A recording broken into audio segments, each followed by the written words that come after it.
Subhanaka la ilma lana illa ma 'allamtana innaka antal alimul hakim. Rabbi shrah li sadri wa yassir li amri wahlul 'uqdatam min lisani yafqahu qawli. Bapak-bapak, ibu-ibu, hadirin hadirat, orang-orang tua saya tak dapat saya sebut satu persatu.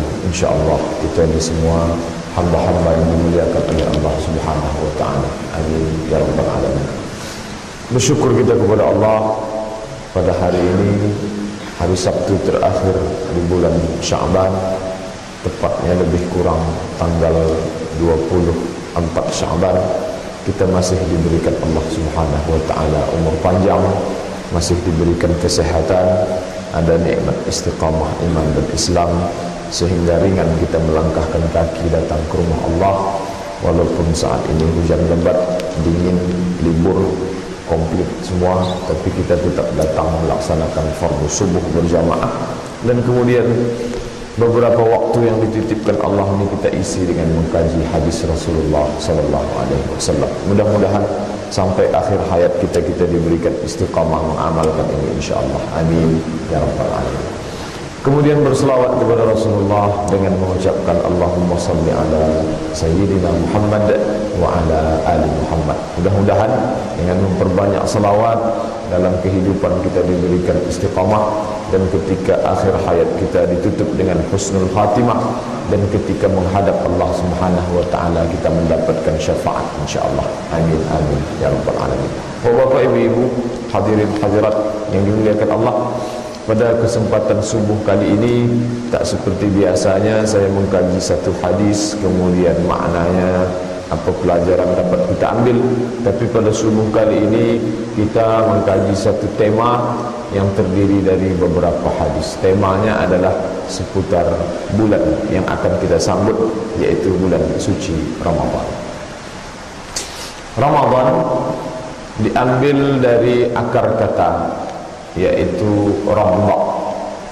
Biasa dalam bahasa Arab satu kata itu ada asalnya, ada akar.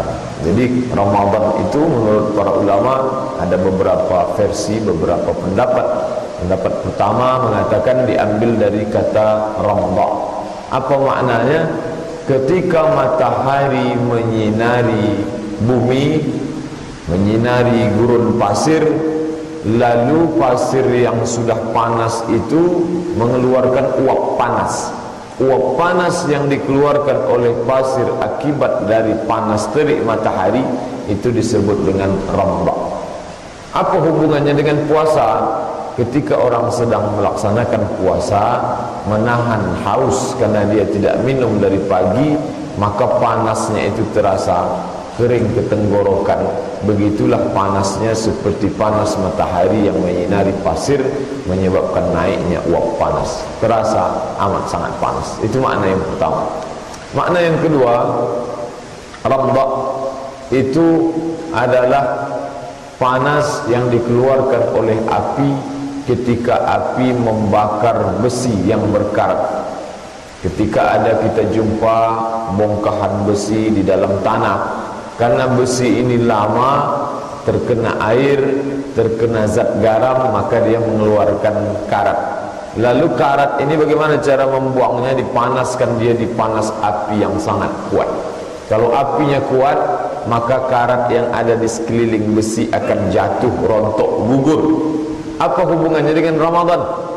Begitulah diri kita yang penuh dengan dosa yang berkarat, dipanaskan oleh Ramadhan, maka berguguranlah dosa. Tapi kalau panasnya cukup, kalau panasnya tak cukup, panas tanggung-tanggung, maka karat tak akan gugur, tak akan jatuh. Apa sebab? Ada dua kemungkinan. Yang pertama, karatnya terlalu kuat sampai tak jatuh, sampai tak rontok karena panas. Yang kedua, mungkin panasnya tak kuat, tak cukup untuk menjatuhkan karat yang ada pada besi. Itu makna. Makna lain, Ramadhan adalah di Arab ada 4 musim. 2 musim itu disebutkan di dalam Al-Quran. Di ila fi Quraisy ila fihim rihlatash syita was-saif. Syita musim dingin. Musim dingin itu disebut syita. Musim panas itu disebut dengan saif. Kemudian antara dua musim ini mendapatkan musim panas, ada musim bunga. Setelah musim dingin, musim bunga yang disebut dengan musim Rabi', maka ada dalam bulan Rabi' bunga. Kemudian ada pula musim gugur, menjelang musim dingin, dia berguguran daun kayu, disebut dengan musim gugur atau musim kharif. 4 musim. Ketika terjadi musim saif, musim panas, itu banyak terjadi hujan debu. Hujan debu ini membuat segala yang berwarna menjadi satu warna. Ketika musim debu, tak dapat dibedakan mana daun, mana bunga. Semuanya sama-sama warna hitam, warna debu.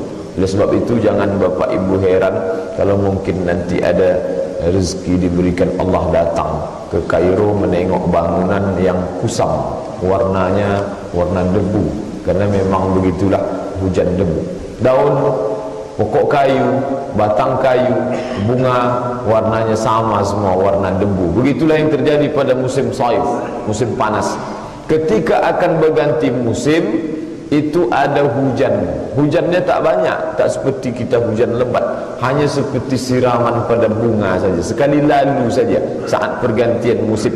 Ketika hujan itu datang, maka menggugurkan semua debu yang menempel di daun. Yang tadi warnanya hitam berubah menjadi hijau, yang tadi warnanya hitam berubah menjadi merah, yang tadi bangunan kusam menjadi cerah, yang tadi pokok-pokok kayu yang tampaknya mati menjadi hidup kembali setelah hujan itu berlalu. Apa nama hujan? Hujan yang sekali lalu itu namanya Ramadhan. Dari kata itulah Ramadan. Apa hubungannya dengan kita yang akan menjalani, memasuki bulan suci Ramadan? Begitulah perjalanan hidup kita selama 11 bulan ini, ditempeli oleh debu, melekat debu di mata, di telinga, di hati, di fikiran kita, masuk dia ke dalam tulang sumsum kita. Lalu lewatlah hujan yang tak begitu lebat, hujan yang hanya 29 sampai 30 hari yang bernama Ramadan. Maka dia akan mengikis segala debu yang menempel tadi. Maka daun yang tampaknya hitam kembali menjadi hijau, maka bunga-bunga yang tampaknya kusam kembali cerah setelah lewatnya yang disebut dengan Ramadan. Dari akar itulah diambil Ramadan. Apapun namanya, baik dia diambil dari panas api yang menggugurkan karat maupun hujan yang menghilangkan debu, tapi kalau kita lihat ada satu makna. Tampaknya banyak, tapi isi substansi maknanya satu. Apa maknanya? Memurnikan kembali sesuatu pada asalnya, mengembalikan pada asalnya. Asalnya karat itu tak ada, murni besi, tapi karena perjalanan waktu dan unsur di luar itu, maka dia menjadi berkarat. Lalu datang panas api mengembalikan besi pada bentuknya semula. Asalnya daun itu hijau, asalnya bunga itu merah, tapi karena perjalanan waktu datang debu mengotori dia, datang hujan mengembalikan dia pada fungsinya semula. Dia tak merubah. Hujan tak merubah warna bunga, hujan tak merubah warna daun, dia hanya mengembalikan pada warna semula. Begitu juga dengan Ramadan. Ramadan tak merubah kita, tapi dia mengembalikan kita pada fitrah semula. Apa itu? Ma min mauludin, setiap anak yang lahir, illa yuladu alal fitrah, dia berada dalam fitrah, kesucian, fitratul Islam, kesucian Islam. Tapi karena perjalanan waktu, datang karat, datang debu, datang sesuatu yang mengotori, menodai, menutupi warna aslinya, maka datang Ramadan yang mensucikan, mengembalikan dia kepada maknanya yang semula. Jadi Bapak dan Ibu hadirin yang dimuliakan Allah Subhanahu wa taala, bahwa hujan itu turun, ya, bahwa dia akan menghilangkan debu yang menutupi daun dan bunga, memang betul, tak salah. Tapi apakah semua pokok kayu akan mendapatkan siraman hujan? Tidak. Ada pokok kayu yang tersembunyi di bawah kayu lain, tersembunyi di bawah bangunan, dia tak terkena siraman hujan. Hujan sudah berlalu, debunya tak hilang. Kita tak mau seperti itu. Kita mau ambil kesempatan ini. Bapak dan Ibu yang dimuliakan Allah Subhanahu wa taala, itu makna dari akar kata Ramadan. Allah Taala berfirman dalam Al-Qur'an, "Inna iddatasy syuhuri indallah 12 syahran fi kitabillah." Sesungguhnya jumlah bilangan bulan yang ditetapkan Allah di di dalam Al-Quran, dalam kitab suci ada 12 syahran, ada 12 bulan. Itu yang kita kenal dengan Muharram, Safar, Rabiul Awal, Rabiul Akhir, Jumadal Ula, Jumadal Thaniyah, Rajab, Sya'ban, Ramadan, Syawal, Zulqa'dah, Zulhijjah. Tapi di antara 12 ini ada kelebihan yang diberikan Allah Subhanahu wa taala. Minha arba'atun hurum, ada 4 bulan haram. Tapi yang 4 itu tak disebutkan dalam Quran. Yang 12 tak disebutkan. Yang 4 pun tak disebutkan. Hanya ada dalam hadis Sahih Bukhari. Salasun mutawaliyat, ada 3 yang berturut-turut, yaitu Zulqa'dah, Zulhijjah, Muharram. Kemudian 1 yang terpisah, yaitu bulan Rajab. Tak ada dalam Al-Quran.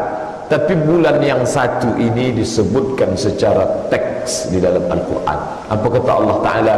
Syahrul Ramadhan alladhi unzila fihi Al-Quran. Apa maknanya?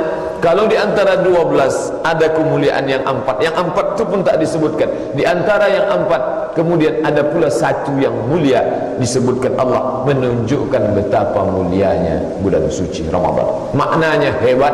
Makna dibalik pengambilan kata Ramadan itu makna yang mengagumkan dilihat dari substansi makna, dan ada pula makna lain yang diambil dari itu, yaitu bulan itu disebutkan Allah secara teks dalam Al-Quran, Syahrul Ramadhan alladhi unzila fihi Al-Quran. Oleh sebab itu taklah terlalu berlebihan kalau Nabi SAW meminta kepada Allah supaya disampaikan ke bulan itu, walaupun hadisnya hadis dhaif, tapi bisa dipakai untuk fadail amal, keutamaan amal, karena tak bercerita tentang hukum fiqih. Hadis ini tak bercerita tentang hukum akidah, dan perawinya tak ada pula sampai pada derajat dhaif jiddan, kadzab. Oleh sebab itu, dan dia bernaung di bawah hadis sahih, Allahumma barik lana fi Rajab wa Sya'ban, ya Allah berikan kami berkah di bulan Rajab dan Sya'ban, wa ballighna Ramadan, sampaikan kami ke bulan Ramadan. Doa Nabi SAW. Kalau Nabi saja yang maksum, terpelihara dari dosa, dan dia dijamin masuk syurga, amalnya banyak, tapi dia tetap berdoa ingin disampaikan ke bulan yang dapat merontokkan karat dan menghilangkan debu itu, lalu bagaimana dengan kita yang bergelimang dosa, banyak kesilapan masa lalu, dan kita belum ada jaminan masuk ke dalam syurga Allah Subhanahu wa ta'ala. Oleh sebab itu kita pun sangat mengharapkan sampai ke bulan tersebut. Bapak-bapak, ibu-ibu, hadirin hadirat yang dimuliakan Allah Subhanahu wa ta'ala, di depan kita sudah ada bulan yang begitu kemuliaannya disebutkan dalam Al-Quran, begitulah kehebatannya. Lalu dengan apa bulan itu diisi? Maka disebutkan dalam hadis riwayat Sahih Al-Bukhari, diriwayatkan oleh Abu Hurairah radhiyallahu an. Hadisnya hadis qudsi. Yaqulullahu azza wa jalla, Allah berfirman. Allah berfirman dalam Al-Quran, tapi kalau dalam hadis disebut dia dengan hadis qudsi. Apa kata Allah Subhanahu wa ta'ala? As-sawmu li, puasa itu untukku, wa ana ajzi bihi, aku yang akan memberikan balasannya. Para ulama mengkaji hadis ini, bapak dan ibu yang dimuliakan Allah. Mengapa Allah menyebut as-sawmu li, puasa untukku? Padahal puasa, salat, zakat, haji itu kan ibadah yang dilakukan oleh seorang hamba. Dia membawa ibadah itu untuk mendekatkan diri kepada Allah Ta'ala. Lalu mengapa Allah menyebut puasa untukku? Seakan-akan Allah butuh, seakan-akan Allah perlu pada puasa itu. Padahal Allah Ta'ala itu huwal ghaniyul hamid. Allah maha kaya, Allah maha terpuji. Dia tak butuh kepada ibadah. Justru manusialah yang butuh kepada Allah Ta'ala. Lalu mengapa Allah mengatakan as-sawmu li, puasa itu untukku? Maka ulama mengkaji makna sawmu li itu. Dalam kitab Fathul Bari karya Imam Ibnu Hajar Al-Asqalani, beliau menyebutkan beberapa pendapat ulama apa makna Allah menisbatkan puasa terhadap dirinya. Karena kalau kita baca secara teks terjemah, itu makna membingungkan. Masa Allah mengatakan puasa untukku? Kalau begitu Allah butuh kepada puasa manusia. Apa maknanya? Makna pertama, Allah Ta'ala kalau dia mau memuliakan sesuatu, dia nisbatkan pada dirinya. Rumah, banyak rumah di atas muka bumi, tapi Allah mau muliakan itu rumah, maka dinisbatkan pada dirinya, disebut dengan Baitullah, rumah Allah. Bukan berarti Allah berdiam di dalamnya, Tak seperti pemahaman konotasi manusia, rumah Pak Fulan, rumah Ibu Fulan, dia tinggal di dalamnya. Bukan itu maknanya. Mengapa Ka'bah itu disebut dengan Baitullah, dinisbatkan rumah itu kepada Allah? Karena Allah ingin memuliakan dia. Bulan, ada 12 bulan, lalu Allah ingin memuliakan bulan Muharram, maka disebut dia dengan Syahrullah Al-Muharram, bulan Allah. Apa makna bulan Allah? Tidak difahami secara tekstual makna, tapi maknanya adalah bahwa Allah muliakan bulan itu, maka dia disebut dengan Syahrullah. Utusan, ada utusan raja, ada utusan sultan, lalu ada utusan yang dipilih oleh Allah Subhanahu wa taala. Utusan bahasa Arabnya Rasul, lalu dia itu adalah utusan Allah, maka dia disebut dengan Rasulullah. Apa maknanya? Allah ingin muliakan pribadi itu sebagai orang yang dimuliakan di atas derajat rata-rata manusia yang lain, maka dia disebut dengan Rasulullah.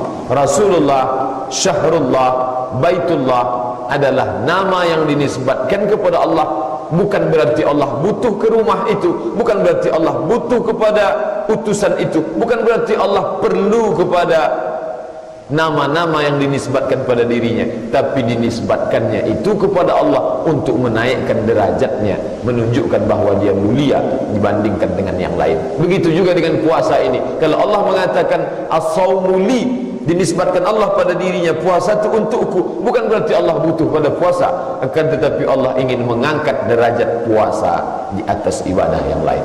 Itu di antara para pendapat para ulama yang disebutkan dalam kitab Fathul Bari. Bapak dan Ibu hadirin yang dimuliakan Allah Subhanahu wa taala. Makna lain, makna kedua, mengapa disebut Allah as-saumuli, puasa itu untukku? Karena di antara banyak ibadah yang paling minim nisbat riaknya adalah ibadah puasa. Kalau salat itu orang bisa melihat dengan mata, mana orang yang ayatnya panjang, mana yang pendek, mana yang rukuknya lama, mana yang sebentar, mana yang tumakninahnya lengkap, mana yang tidak, bisa ditengok mata. Kalau haji itu bisa diketahui, apalagi zaman sekarang pakai kuota. Pekanbaru store ONH 2012 berangkat 2021, tiap tahun kenduri, semua orang tahu ini orang akan berangkat haji. Kalau zakat nampak storannya berapa, 2,5% dapat diketahui dari storan zakatnya, diketahui berapa jumlah hartanya, dikalkulasikan, bisa diketahui, ada unsur riak di dalam. Akan tetapi ibadah puasa, ibadah yang amat sangat minim unsur riaknya di dalam, yang tahu hanya antara si shaim dengan Allah Subhanahu wa taala. Makanya disebutkan bahwa kata Allah Subhanahu wa taala, as-saumu li, puasa itu untukku. Apa alasannya? Kata ulama, karena puasa ini paling minim nisbat riaknya di antara ibadah yang lain. Alasan ketiga, mengapa Allah taala sebutkan as-saumu li, puasa itu untukku? Ibadah puasa adalah ibadah yang paling lama tempo waktunya orang merasakan kebersamaannya dengan Allah Subhanahu wa taala. Saat berpuasa itu orang betul-betul sedang merasakan kehadiran Allah taala. Bahwa Allah itu ada, semua orang tahu. Ateis sekalipun tahu bahwa keberadaan Allah itu ada. Orang kafir musyrik tahu. Wala in sa'altahum man khalaqas samawati wal ard. Kalau kamu tanya ya Muhammad kepada orang musyrik Makkah itu, siapa yang menciptakan langit dan bumi? La yaqulunna Allah. Mereka katakan yang menciptakan itu Allah. Wala in sa'altahum man anzala minas sama'i ma'a. Kalau kamu tanya siapa yang menurunkan air dari langit? La yaqulunna Allah. Mereka jawab Allah. Wala in sa'altahum man khalaqahum. Kalau kamu tanya siapa yang menciptakan kamu? La yaqulunna Allah. Mereka jawab Allah. Mereka tahu tentang Allah. Tapi apakah mereka merasakan kehadiran Allah? Tak dapat dirasakan. Dalam solat kita merasakan kehadiran Allah, tapi tempo waktunya singkat, paling 5 menit, paling lama 10 menit kalau ayatnya panjang. Kalau kita solat di Masjidil Haram, tahajud, witir, panjang ayatnya, terasa tapi singkat. Tapi dalam ibadah puasa, apalagi pada musim panas, itu bisa lebih dari 14 jam. Kita yang iklim tropis, yang dari dulu sampai sekarang tak terlalu banyak perubahan. Kita sahur pukul 4:30, kemudian berbuka pukul 6:30, hanya sekitar 14 jam lebih. Tapi di tempat yang musim panasnya lama, bisa jadi sahurnya pukul 3, kemudian berbukanya pukul 8 malam, maghribnya jam 8. Maka selama tempo waktu yang panjang itu dia merasakan kehadiran Allah Subhanahu wa ta'ala. Di saat orang lain tidak melihat dirinya, tidak ada yang mengontrol, tapi dia merasakan kehadiran Allah Subhanahu wa ta'ala. Oleh sebab itu Allah mengatakan dalam hadis itu, as-sawmu li, puasa itu untukku, wa ana ajzi bihi, dan aku yang akan memberikan balasan. Alasan keempat, mengapa puasa itu disebut puasa itu untukku? Puasa satu-satunya ibadah yang tidak dipakai orang musyrik untuk mendekatkan diri kepada Allah. Ibadah lain mereka pakai kurban, orang musyrik berkurban. Oleh sebab itu Allah mengkritik mereka dalam Al-Quran, karena mereka setelah sembelih kurban, darahnya mereka ambil dengan tangan, mereka tempelkan ke dinding Ka'bah. Ya Allah, ini kurban si fulan. Ya Allah, ini daging kurban, darah kurban si fulan. Maka dikritik Allah dalam Quran. Apa kata Allah? La yanalallaha luhumuha, dagingnya tak sampai kepada Allah. Wala dima'uha, darahnya tak sampai kepada Allah. Walakin yanaluhu taqwa minkum, yang sampai kepada Allah itu adalah ketakwaan dari orang yang menyembelihnya. Apa makna ayat ini? Ayat ini mengkritik ritual ibadah kurban yang dilakukan oleh orang musyrik dulu.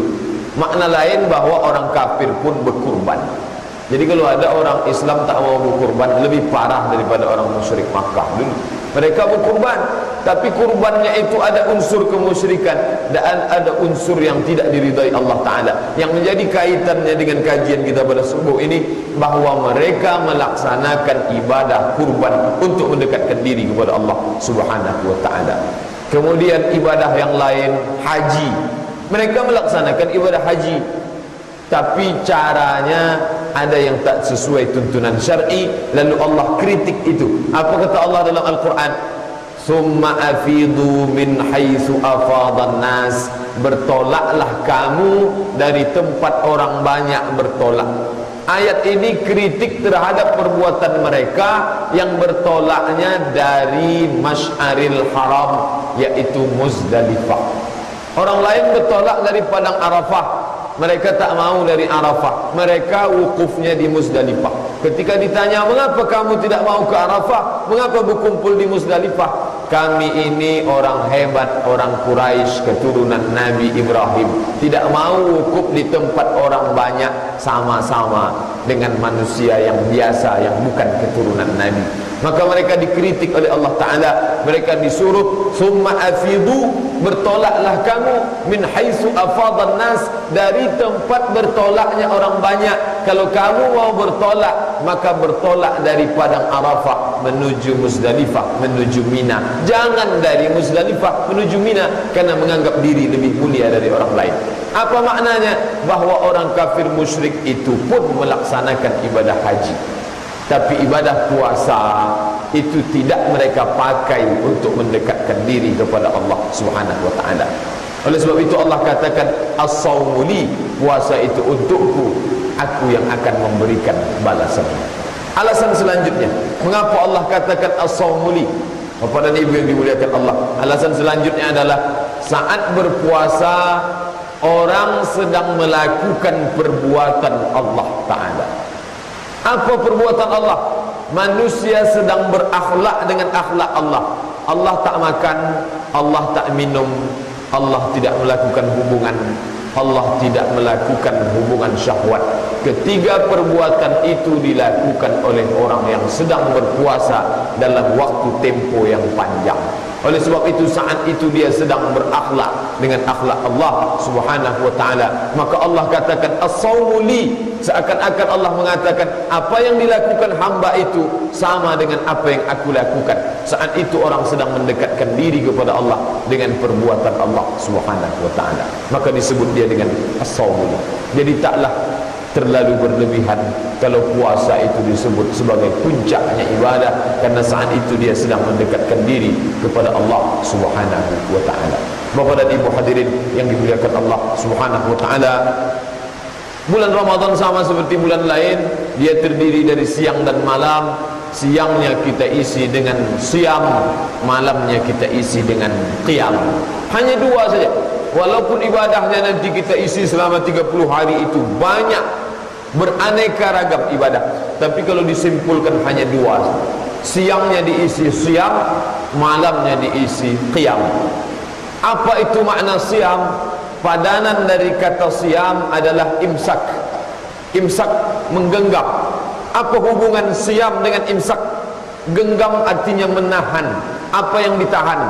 Perut ditahan, minuman, leher, tenggorokan ditahan, mata ditahan, telinga ditahan, bisikan hati ditahan, lintasan pikiran ditahan, langkah kaki ditahan, amarah ditahan. Oleh sebab itu ibadah puasa disebut dengan imsak.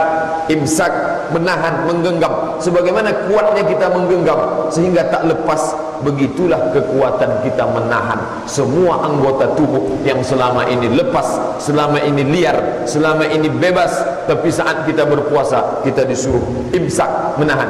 Makanya definisi puasa yang didefinisikan para ahli fiqih adalah imsakun nafsi, menahan diri minal mahzurat, dari semua yang membatalkan puasa. Min tulu'is syamsi, sejak terbitnya matahari, ila ghurubis syams, min tulu'il fajri, sejak terbitnya fajar, fajar shadiq, ila ghurubis syamsi, sampailah tenggelam matahari.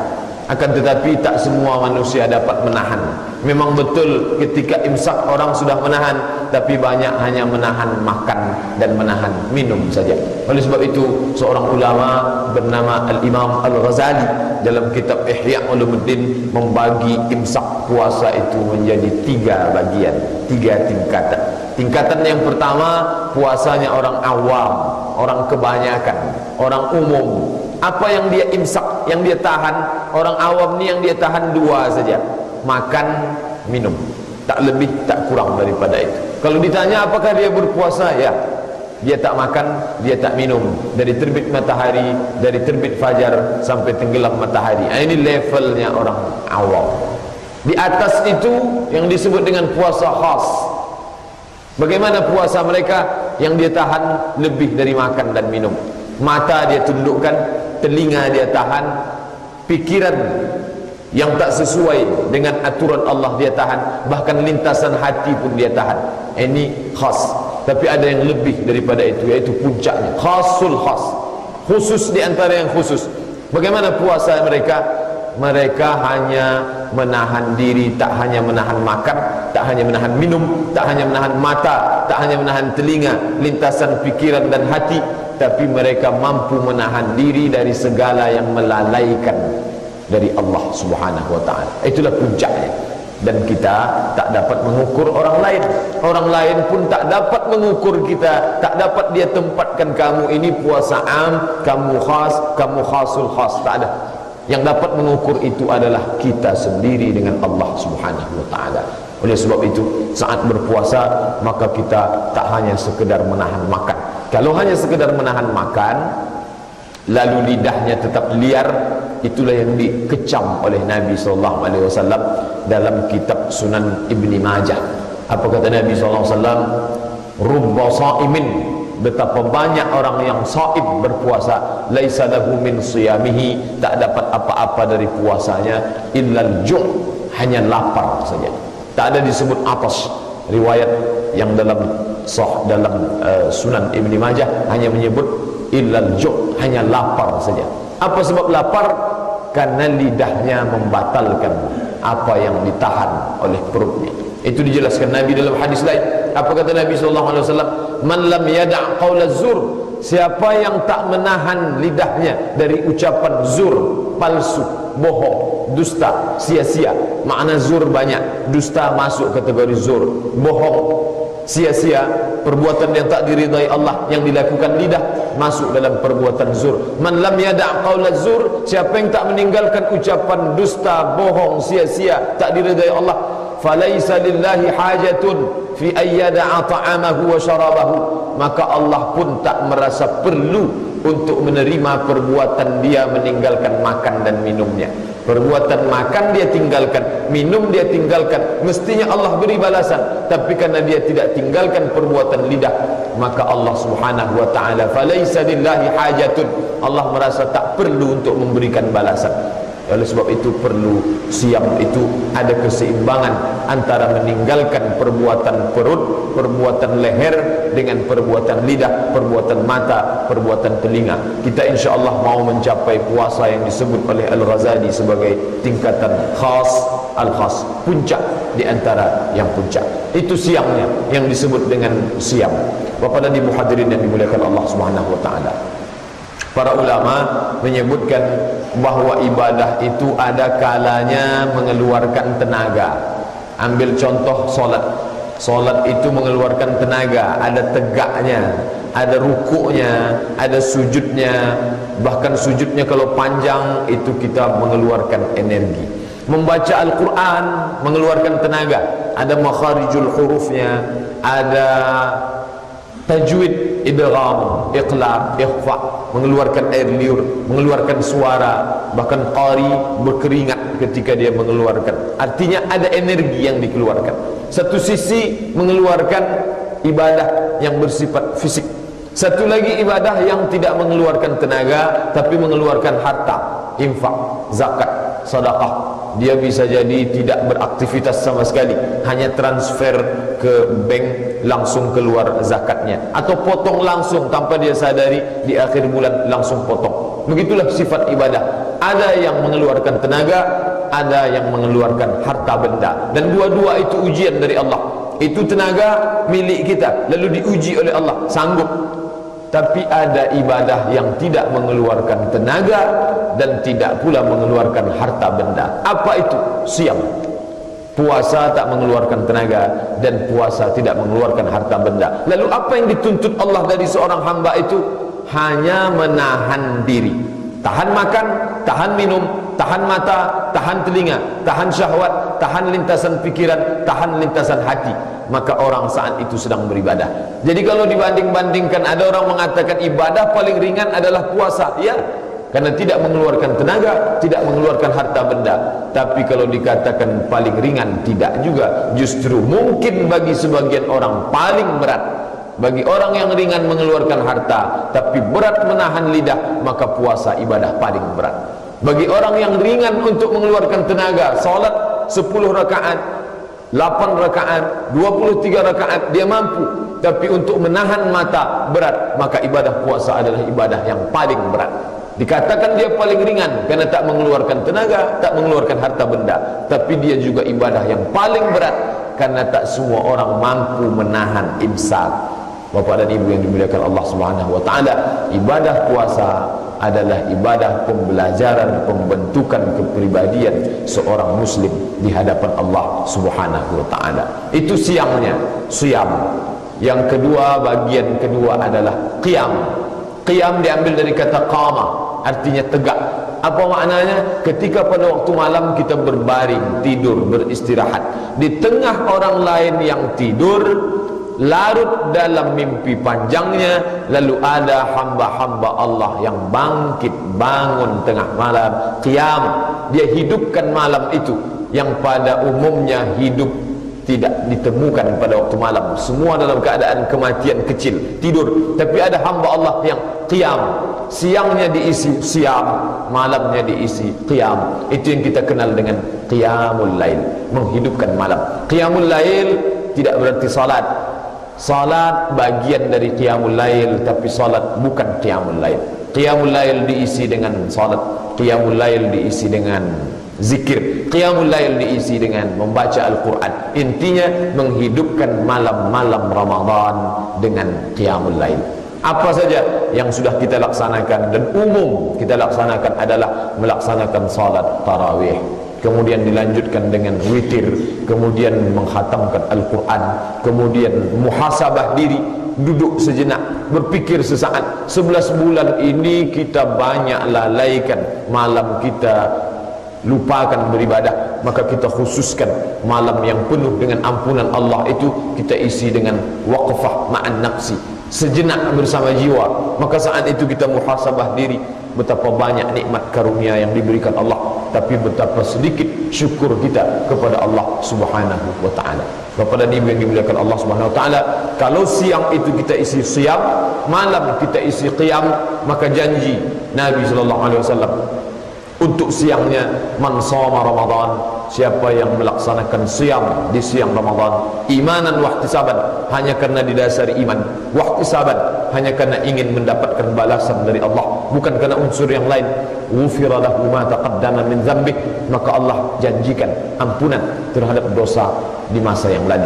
Sebaliknya pula qiyam malam, man qama Ramadan, siapa yang melaksanakan qiyam, kata Nabi, imanan wahtisaban, hanya mengharapkan karena balasan dari Allah dan didasari oleh iman, ketulusan murni keyakinan kepada Allah, ghufira lahu ma taqaddama min dzambih, maka Allah ampuni dosanya di masa yang lalu. Tak ada beda siangnya bulan Sya'ban, begitu juga siangnya bulan Ramadan, malamnya bulan Rajab, begitu juga malamnya bulan Ramadan. Yang berbeda adalah Allah berikan janji khusus, dan apa pula yang dapat kita lakukan mengisi insyaallah 30 malam setelah 6 malam yang akan kita lewati di bulan Sya'ban ini. Bapak dan Ibu hadirin yang dimuliakan Allah Subhanahu wa taala, ada orang-orang yang sejak lama sudah berniat ingin sampai ke bulan itu, tapi tak dapat dia menemui. Apa sebab? Karena janji dengan Allah Ta'ala sudah berakhir, ajal yang ditetapkan Allah sudah selesai. Maka mau tak mau, suka tak suka, janji itu ditarik oleh Allah Subhanahu wa taala. Innaka la tukhliful mi'ad. Allah tak mengingkari janjinya. Salah satu janji Allah adalah idza jaa ajaluhum, kalau ajal mereka tiba, la yastakhiruna sa'atan, tak dapat ditunda walau sesaat, wala yastaqdimun, tak pula dapat dimajukan walau sesaat. Maka berakhirlah dia, tak sempat masuk ke dalam bulan suci Ramadan. Kita pun tak kita ketahui apakah kita ini masuk bisa sampai atau tidak. Tak ada yang dapat mengetahui. Apa kata Allah dalam surat Luqman? Wa ma tadri nafsum madza taksibu ghada. Tak ada yang tahu apa yang akan terjadi besok. Bahwa besok pagi kita akan mati, akan hidup, akan sakit, itu di luar kuasa kita. Tapi bahwa kita memprogram bulan itu mau kita isi, itu ada dalam kuasa kita. Tak semuanya diserahkan kepada Allah Ta'ala. Ajal, usia, kuasa Allah, tapi kita punya program untuk mengisi bulan itu ada dalam kuasa kita. Maka kita atur yang urusan kita, kita serahkan urusan Allah Ta'ala. Andai kita tak sampai ke bulan itu, tapi kita sudah punya niat, maka janji Nabi disebutkan, wa innama likulli imri'in ma nawa, orang akan mendapatkan sesuai dengan apa yang dia niatkan. Maka kita dari sekarang niat, siangnya kita akan siam, malamnya kita akan qiyam, akan menghatamkan Al-Quran, akan memperbanyak salat-salat sunat, akan meningkatkan kualitas zikir, akan mengisinya dengan i'tikaf di 10 terakhir dan lain sebagainya. Andai tak sampai, maka Allah Subhanahu wa taala sudah catatkan itu sebagai amal kebaikan. Bapak dan Ibu hadirin hadirat yang dimuliakan Allah Subhanahu wa taala, itulah beberapa hadis berkait dengan bulan suci Ramadan yang insya-Allah tak sampai sepekan lagi akan kita hadapi. Mudah-mudahan dapat menjadi bekal buat kita, menjadi motivasi untuk beramal. Adapun hal-hal yang ingin Bapak Ibu tanyakan berkaitan dengan bulan ini akan kita bahas dalam tanya jawab insya-Allah. Terima kasih atas segala perhatian. Mohon maaf banyak kata-kata tak berkenan di hati. Aqulu qouli hadza astaghfirullah li wa lakum. Wassalamu alaikum warahmatullahi wabarakatuh.